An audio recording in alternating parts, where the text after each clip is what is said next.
இன்றைய தியானம் நல்ல துவக்கம். தேவனே, உனக்கென வாழ்வது வாழ்க்கையின் நல்ல துவக்கம். உன்னை அன்றி வேறு பொருள்களுக்கு என வாழ்வது விழலுக்கு இறைத்த நீருக்கு ஒப்பாகும். உன்னை சார்தல் என்னும் துவக்கம் எனக்கு உண்டாக வேண்டும். நல்ல துவக்கம் பாதி வெற்றி என்பது பழமொழி.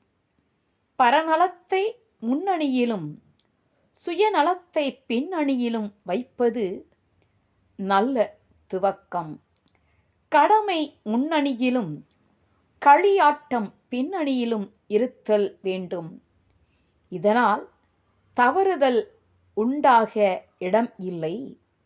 தூய எண்ணம், பரந்த நோக்கம், சாந்த நிலை, களங்கமற்ற பான்மை ஆகியவைகள் நல்ல துவக்கத்துக்கு ஏதுவாகும். கைதான் நெகிழ விடேன் உடையாய் என்னை கண்டுகொள்ளே